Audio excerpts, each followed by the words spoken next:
Romanos capítulo 2, verso 11, ele desmonta qualquer argumentação de vertentes teológicas que mostram que a abrangência da expiação de Cristo não teve o seu alcance na universalidade, né, que alcançou todas as pessoas de todas as eras.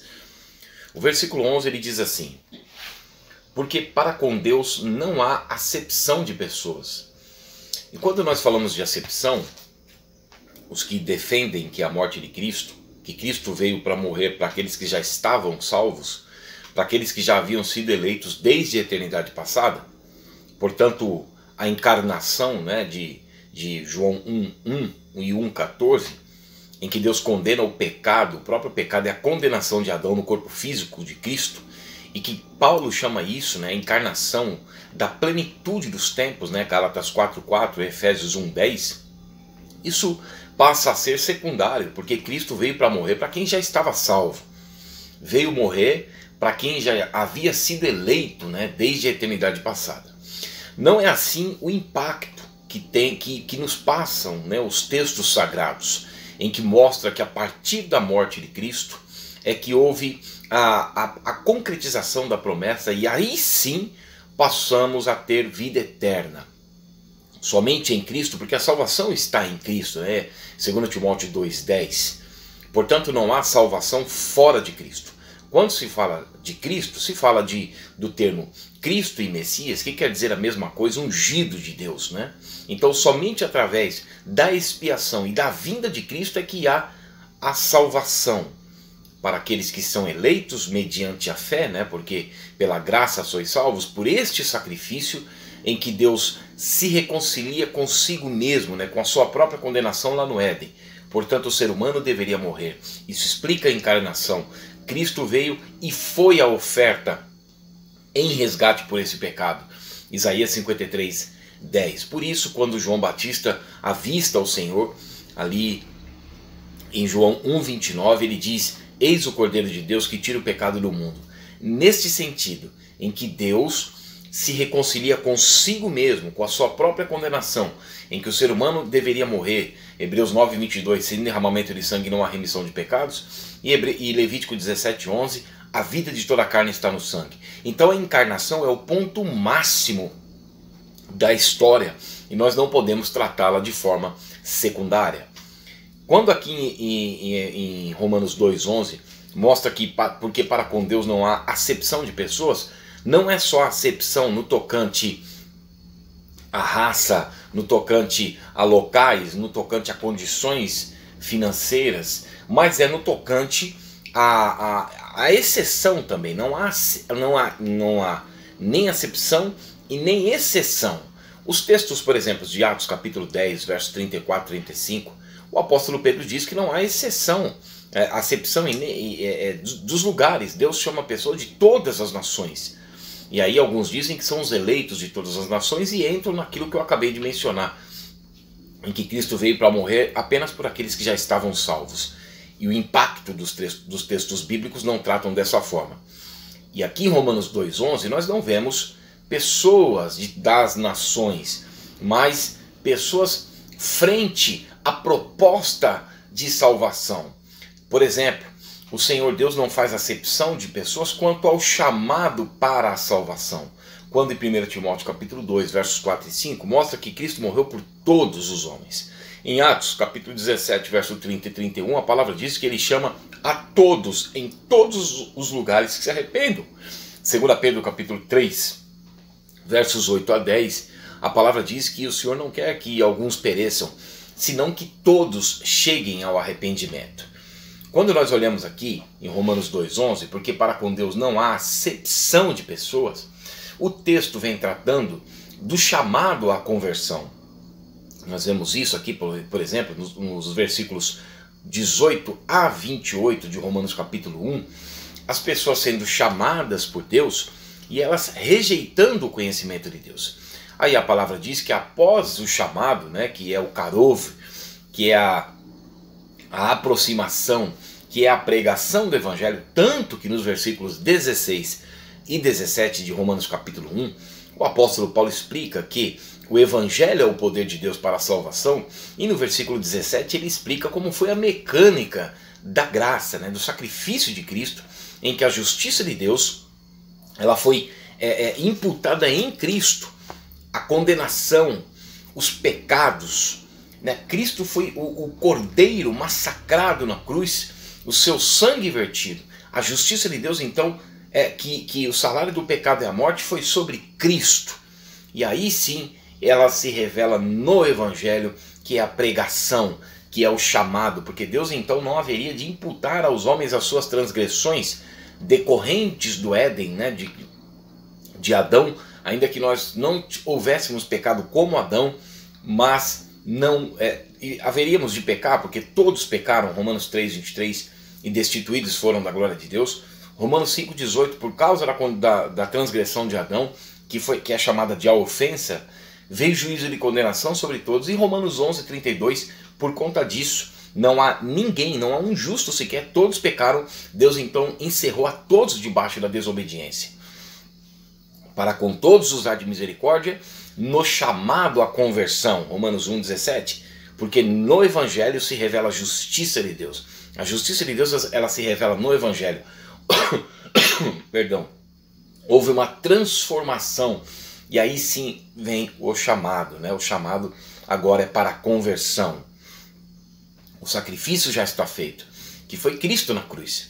Naquele momento, como eu mencionei, em 2 Coríntios, capítulo 5, verso 19, diz o seguinte: a saber que Deus estava em Cristo, Cristo como Cordeiro de Deus, Cristo como tendo sido a oferta para a reconciliação de Deus consigo mesmo, porque aí ele encarna por causa do amor. Deus amou ao mundo, né, todas as pessoas, de tal maneira que deu o seu Filho unigênito, ou seja, a oferta em resgate pelo pecado. Romanos 8:3, ele condena o pecado no corpo físico de Cristo. Por conta disso, ele se reconcilia consigo mesmo todas as coisas. Colossenses capítulo 1, verso 20. Então Deus estava em Cristo reconciliando consigo o mundo, não imputando aos homens as suas transgressões, e nos confiou a palavra da reconciliação. Ou seja, agora, Romanos capítulo 2, verso 11, não há mérito no ser humano em receber a graça de Deus.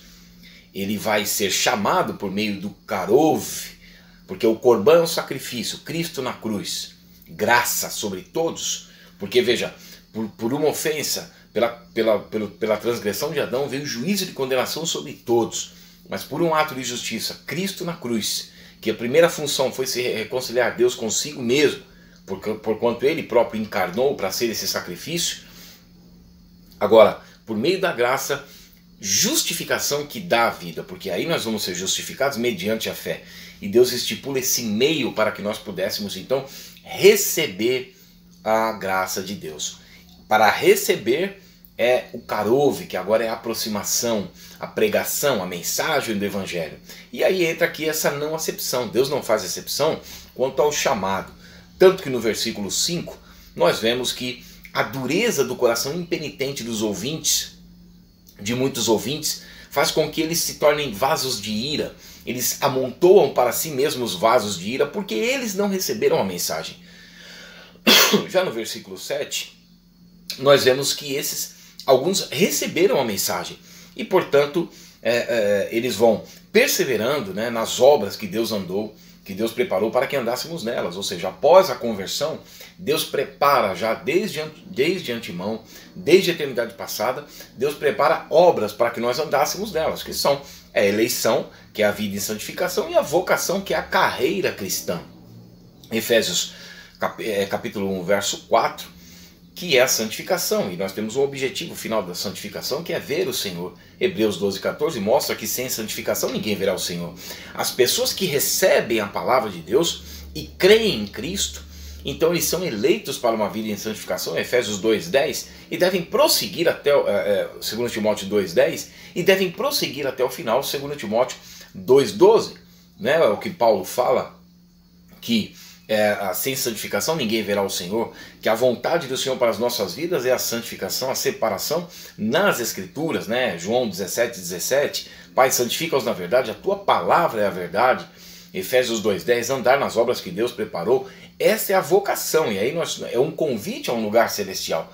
Santificação, vocação, eleição, vocação, uma carreira proposta. E Paulo fala isso, conquanto que eu termine a minha carreira, né? Atos 20:24, andando para alcançar aquilo pelo qual nós já fomos alcançados. O convite é soberano à vocação.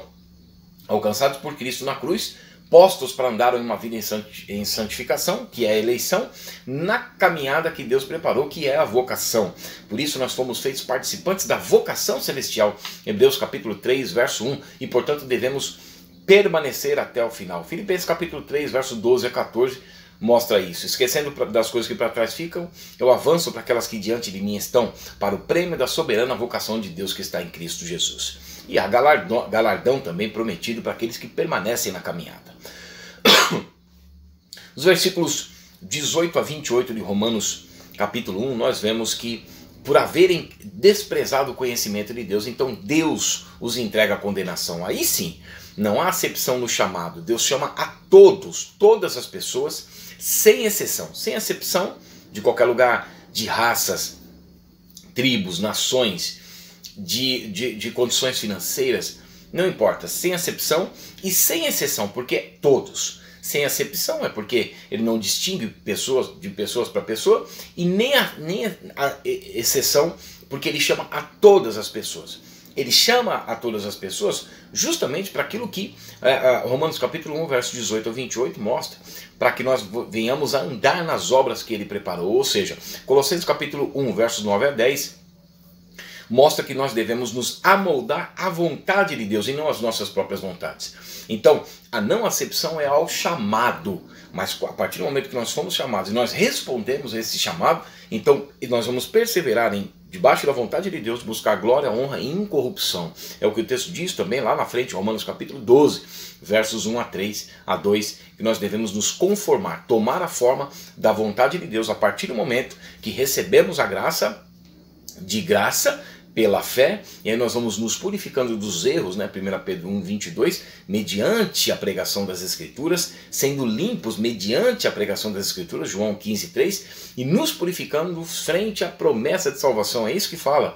E vida eterna aos que perseverando em fazer o bem buscam glória, honra e incorrupção, nos purificando dos erros e nos tornando vasos de honra, né? 2 Timóteo 2:21, 1 Pedro 3:3, 1 João 3:3, nos purificando assim como ele é puro, de acordo frente à promessa de vida eterna, 1 João 2:25, e então, diante disso, nós nos purificamos de toda injustiça, 2 Coríntios capítulo 7, verso 1.